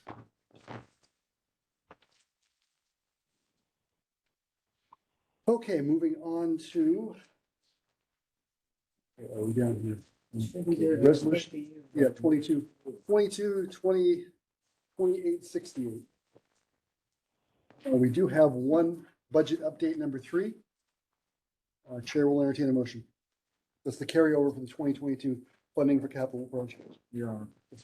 I move for the city council amend the 2023 Ketchikan Public Utilities operating and capital budget by approving the carryover of $25,000 for the electric division's Bailey exhaust stack recoating capital project, $10,000 for the water division's valve boxes repair of surrounding pavement capital project, and the telecommunications division's normal growth and repair fiber cable and multi-dwelling unit capital projects in the amount of $50,000 and $20,000 respectively, as outlined in the attached schedule. Second.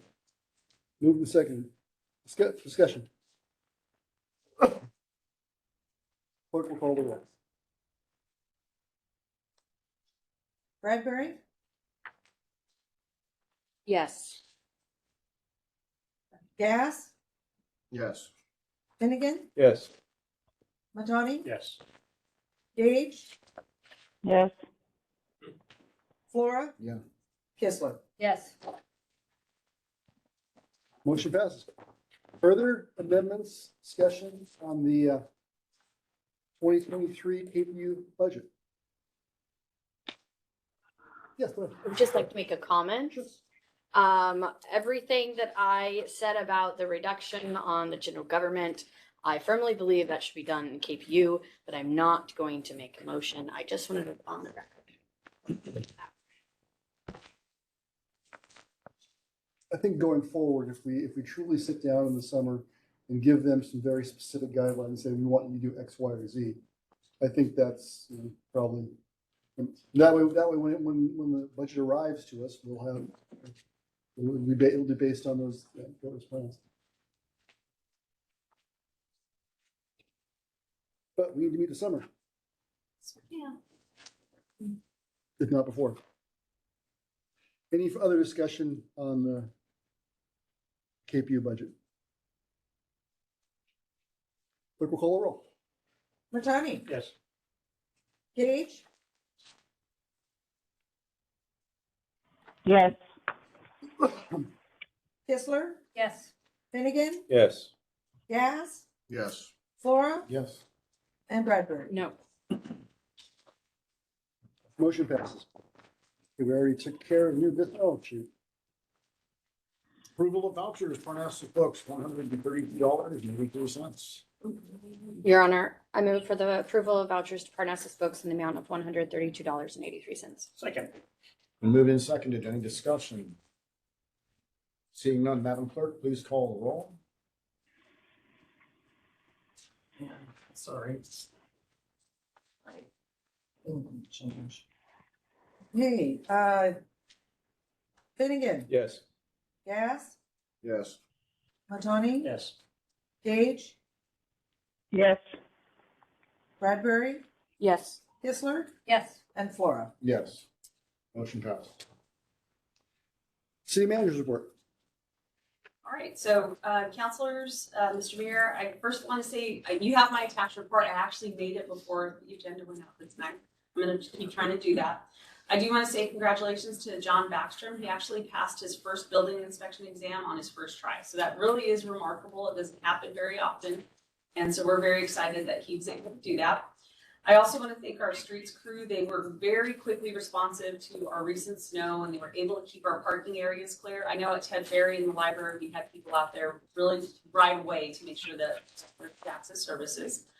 I do want to say a special thank you to Brian Lamont and Pat Davis. As we talked about last night, the PD gate was damaged almost irreparably at one point, but they were actually able to fix it until the motor went out. So now we just need a new motor to get it to go up and down, but they actually repaired it better than what it was before it was damaged again. So they were able to keep it running. And hopefully once we get a new motor and fix those mechanical issues, we can move forward on the project to replace it permanently. So thank you very much to those. What I've done now, I'm starting to update my manager's report and set some priorities, what I think I need to get done. If you have any comments, please feel free to reach out to me and say, I think this is something we need to change. I've also started listing policies that I think we're going to have to address. And that's where I set taxation, budget, facility, vehicle acquisition replacement, equipment acquisition replacement, public art installations, if we actually get those moving again. I'm going to add the travel policy to that. So my report will include those identified items moving forward. And again, if you have any comments or anything you want me to address, please let me know. And then I also identified other long-term items that we need to talk about. And it is the water bypass and possible treatment that we're going to have to do with our raw water, long-term pavement replacement plans. Our staff has done a really, really great job identifying our need. Now we have to articulate it and plan for it and put that into long-term CIP. So it's a few pages of just things that have happened over the last 60 days and items that I've been jotting down on my board and talking to Lacey about and working with staff about. So I wanted to keep you in the loop. So the two things that are not on there, one, I did meet with our Stafford impacted PD, streets, ports and harbors, to discuss traffic planning for the summer. So CLIA has actually offered to all the Southeast communities to work with us on some sort of traffic planning or people moving. They may have resources that they can lend to those communities. So we had a preliminary meeting to discuss that. I would like to have public hearings, and not public hearings from the council, but public input meetings to hear from those who are involved with transportation. We have tour operators, we have people accessing the port, we have congestion, and so it's things that we want to start talking about now and identifying those needs. And if there are things we can do preliminarily in order to, it could be anything from identifying closing of streets for people areas, it could be changing direction. I don't know what those answers are, but we want to start that process now. So we hear from our traffic people now and plan for the season. If we really are going to get 1.4 million people on the island, we need to be ready. And we're never going to be completely ready, but we need to be more ready than we were in prior years. So that's a big one. The last one, and so I'll just leave this for you to think about. We'll bring it to you in January for consideration. There's nothing done. We are redoing the leases for the dock vendor program. And so I've actually met with some of our dock vendors and listened to what their concerns are and what suggestions they have. We've been meeting with staff to rewrite those leases so we're all very much on the same page and very clear and everybody knows what's happening. One of the discussions that came out of that was, how do we make this a fair, open opportunity for all operators in our community? So one of the ideas is to change the bid process to a lottery process. And it would be something like a hunt draw. Essentially, you pay a fee, you turn in your application, there's a lottery process. Those first 6 lottery winners are winners of a fixed lease amount. And then if they want to take it, they take it. If they don't, it goes to the next person in the lottery. So I'm throwing that at you now. That was just something that came up with how we could open this up to our community and make more opportunity there. But we'll bring it to you for a discussion because we will have to have public hearings and get input and things like that. So I know it's a little radical compared to what we've done in the past for the last, 20 years, 20 plus years. So it is just something we wanted to try and get input on. So please let me know. We'll try to get those docs to you as far ahead as possible for review. But even with leases and with any changes, we'll have that public input and input. So I know it's kind of wonky, but I wanted to throw that out there. See what we can do. It's going to be a new season. I'm excited. I haven't seen Ketchikan in full swing of tourist season, but I'm still positive and happy. So like I said, I'll try to keep a very comprehensive manager's report so you know what I'm up to. It's just been, I was hoping to do this in the first 90 days, but so much is happening. I wanted to start documenting what I think we need to move forward with. So on that note, I very much want to thank the counselors, our staff members, and members of the community for all their input. I've been meeting with a lot of people. My brain is full, but everybody's been a tremendous contributor. Hearing the criticism as well as suggestions and compliments has been fantastic for me. And I can tell you that the people of Ketchikan love Ketchikan, that everybody's here to do what's best for the community. So I am learning that more and more every day, and I truly love it that we're able to work in that environment, in that culture. Questions for the manager?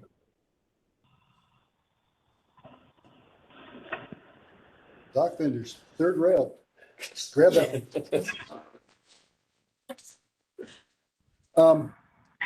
Quick question. Since the topic came up at the recent AML meetings amongst almost all the mayors, we've been talking quite a bit about filtration and that end of the water system. The other end is the one that is moving fairly rapidly in terms of other communities signing agreements with the EPA to boost the robustness of their discharges. Where I'm assuming that's going to happen to us too. So how are we doing on that? Actually, you go first. Mr. Mayor, councilors, regarding wastewater treatment, we are in the process of starting our new discharge permit application. So that's when we're gonna understand what the expectations are gonna be. And so that process, I believe this is the year you budgeted for the contractor In 2023. to start with that application process. So we'll have more details. I won't say anything about the EPA on public. But I've had to work with them on administrative orders, and I will tell you, working with the Western representatives of the EPA is really good compared to our Eastern representatives. So, but it is coming down the pike. Fairly. Mr. Thompson. Yes, I brought this up before. I think a lot of procurement is being bypassed by the bidding process. In the coming year, I'd like to see some of these go into the bidding process. Mr. Mayor, Councilor Matani, we're actually, I think I have it on my list that the procurement code is one of the things that we need to address and update. Thank you. Other questions for the manager? Hearing none. Okay. Go to clerk's file. I attached a memo of the conference we attended for the Alaska Association of Municipal Clerks. It was very educational as always. It was, you sure miss that, when you go to those places, being in person and having to, just have that hands-on when you're, instead of virtual or on a, it's a lot different. And, we had some very good trainers there. Our clerks do a lot of work putting those together. I'm sure AML does too, but, I attached a memo, kind of what we all attended and what we did. And I appreciate you. And we did get the scholarship though. I think I mentioned that before. Did you get those education credits? Okay, we're good. That's why we do this. City Attorney's file. Your Honor. Okay. Future agenda items. Ms. Bradbury. Your Honor, I would like to add committee reports to the agenda after approval of vouchers and make it a requirement for all council members and the mayor attending a meeting on behalf of our council to submit a public meeting on behalf of our council to submit a report over what was discussed. Can that be written? Yeah, just like kind of like the email thing. Just submit it. Nothing. I mean, no 10-page document, but just hey, this like the SEPA rate increased and we have a new CEO. Just keeping us up. I think my reasoning behind that is we all attend different meetings on behalf of the council. And like, for instance, KBB, I would like to know exactly what they're discussing in their meetings. Ports and harbors, sometimes I feel like I miss out on some of that information. I can't always attend all those meetings that the other council members have. So I thought it'd be a great way for us to connect with each other and just keep all of us apprised so that nobody's kind of caught off guard or anything like that. Do we need to actually change our procedure rules for that? Or? Well, I was thinking since we never use number 14, other new business, we could change that to council committee reports.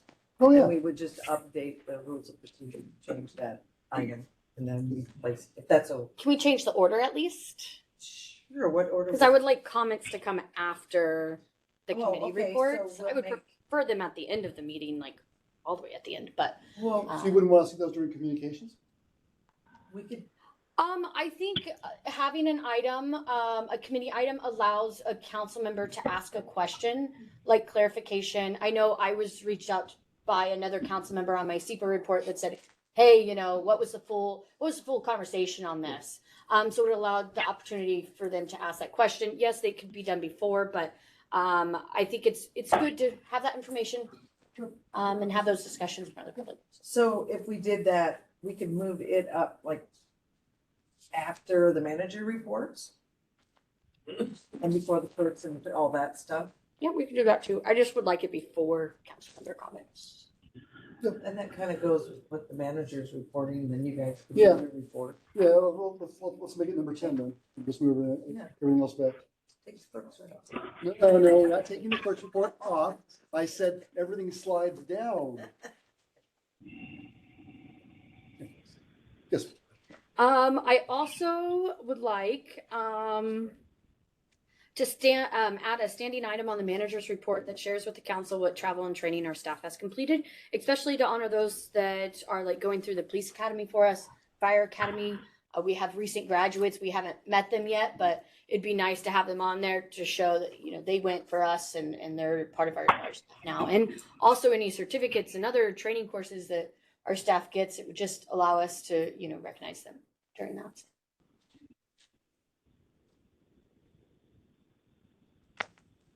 One more. Your Honor, I would like to look at creating an HR policy that ensures an appropriate turnaround time between the final approval from division manager on selection and the HR approval. I've heard many times that it's taking months and months to get that approval. There was a comment made during the KPU budget discussion that there is a person waiting for HR approval, and it's been a week and they're still waiting for that. And it was a comment made by a manager. So I just, I would like, as far as I looked and as far as I've investigated, there is no policy that talks about time frame of when a division manager does all the process, picks the person, and when HR needs to say yes or no.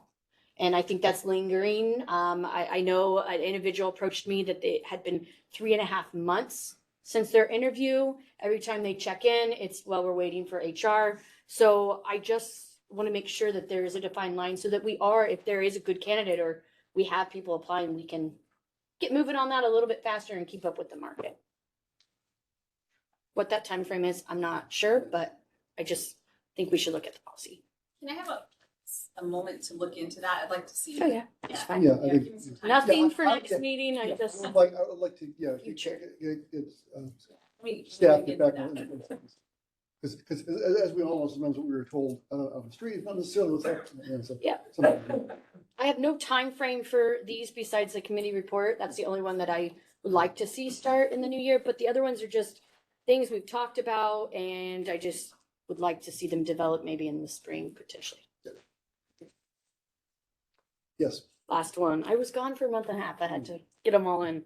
I would also like to look at the feasibility of creating a library opening policy that requires the library to be open no less than 54 hours a week unless approved by council.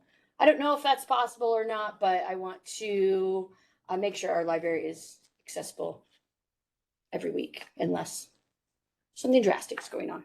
So I don't know if that's possible, but I would like to look into that. So 54 as opposed to the current. 40. Well, so 58 is the full time hours, but it could be like they had to do a maintenance in the morning and they necessarily couldn't open that first hour. And so I wanted to leave a little bit of leeway to where there is that flexibility if like they need to late start because of weather, late open because of weather, and not force their hand to exactly that. But I wanted to make sure they were above the standard and open and accessible to residents for the expected time that they. I was going to add the 7 days, but I think that's a little too harsh. So I'm going with hours instead. Okay. Any other future agenda items? Mayor and council comments. Councilmember Gage. I don't really have a lot. I will send it on to Lacey and Delilah, but apparently the state is going to had issued some street closures for the uptown area, Water Street. And I'm hearing through the grapevine that people are upset because parking is going to be limited down there for, of course, DOT is going to start part 2 of the roadway that should have got done last year or the year before when we had nobody. But I don't know if someone can look into it and find out what's going on. So anyways, that's all I have.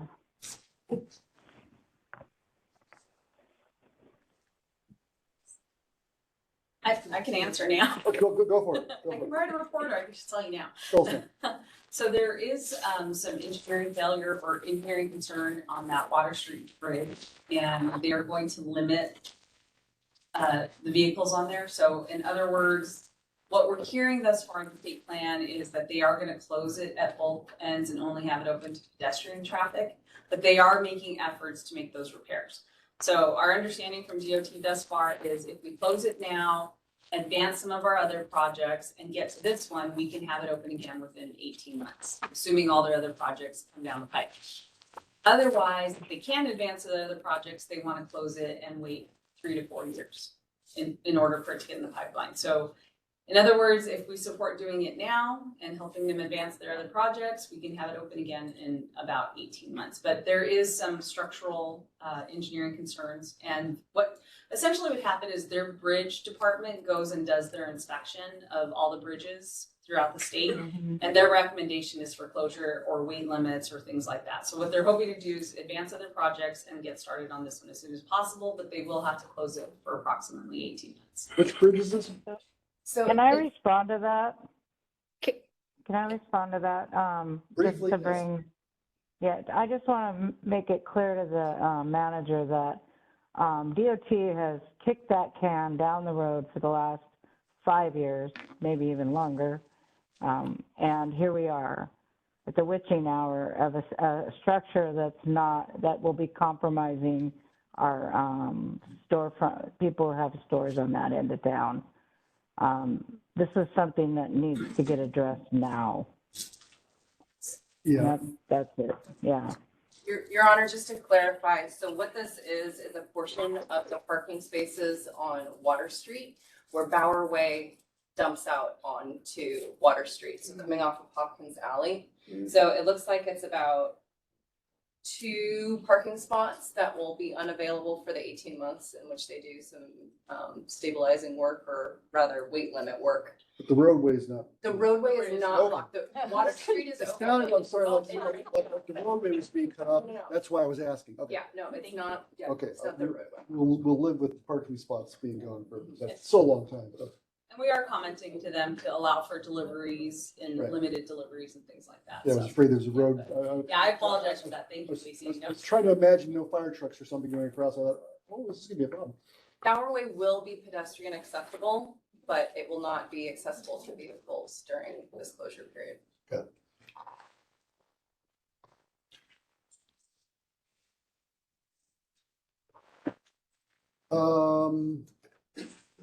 Ms. Kistler, we're on councilmember comments. Sorry. Merry Christmas, Happy New Year. Thank you for all the years for Patty too. Sounds like she was well loved and well needed and is going to be a big loss to the department. Mr. Matani. Again, thank you to the staff. Thank you to department heads for bringing us to a point where we approve the budget. Let's run with it. And I strongly hope we work this summer in workshops and give them what the citizens want, what the council wants, so that we don't go through this deluge again. So thank you very much, all of you. Thank you to my fellow council members for putting up with all of us, and we finally came to a conclusion. A report on the Tourism Strategic Committee. We were supposed to meet today. This was a workshop. They would come and give us give the borough a final document. It was supposed to be a workshop. There was supposed to be an hour and a half. However, because of lack of attendance, that workshop has been moved to January 12th. So I'll have a further report when that workshop takes place and what they come up with. So thank you, everybody. Merry Christmas and Happy New Year. Mr. Finnegan. I very briefly want to echo a comment that Ms. Walsh made about the dedication that people have to this community, level of commitment people have to this community, and being in my first budget cycle, which I keep talking about because it's true. And I realize I'm not as bad as had been put to me. I mean, it hasn't been like a joyride. It has been enormously instructive, and I'm grateful to be at the table for these discussions, which aren't always easy. We don't always agree, but I operate always with the understanding that we're all looking out for the community's best interests, even if we have different ideas about how best to serve those interests. So I just want to salute my everyone in this room, really, the staff, council members, clerks, mayor, for their due diligence, for their hard work, the hard questions, and for getting through. Happy New Year. Merry Christmas. Thank you. Mr. Gass. Yeah, Merry Christmas. It's definitely one of my favorite times of year. For those who follow Christ, it's probably the most important time of year. So it'll be a nice break from this. As far as just to reiterate some things I said earlier, I hope that I made it clear that I have no personal animosity against anyone for any of this, any of the departments, certainly not the police department.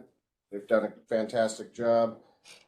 We've all said it many times now. It sounds like we're all in agreement that we're going to do some workshops this year. We're going to get our message across. We're all going to weigh in and work towards a more responsible budget. So I'm on board with that. I look forward to it. I think it's very important, and I'm glad we all are on the same page with that. Yeah, hopefully we can make some improvements there going forward. I did also want to say that the next few meetings I'll be up in Anchorage for some work training, so I'll be attending online. So I'm going to miss like 4 meetings, I think, maybe 5. But yeah, other than that, Merry Christmas. Hopefully it'll stop snowing at some point. Yeah. Yeah. Ms. Bradbury. Yeah, so I want to extend a thank you to the staff. When I ask my questions, I don't mean to target anyone or anything of that nature. I'm just simply asking, and a majority of the time, as I've discussed with city manager, is we've had those conversations behind a closed door. The public is questioning that, and it's always good to bring up that conversation in front of the public and allow all of us to discuss it here at the table, even if it maybe was discussed at another time. And so I'm not trying to do it to create more work or to aggravate people or anything like that. So just want to make that clear. I do appreciate all the effort that goes into the reports and changing or amending the budget and whatnot. I want to also say happy holidays. It's been a good year for the most part. Looking forward to 2023. I think the only other thing I'm going to say again, please be mindful of your conversations when other people are having or talking. That includes whispering. If you have a problem with it, like say something, make sure you're called upon.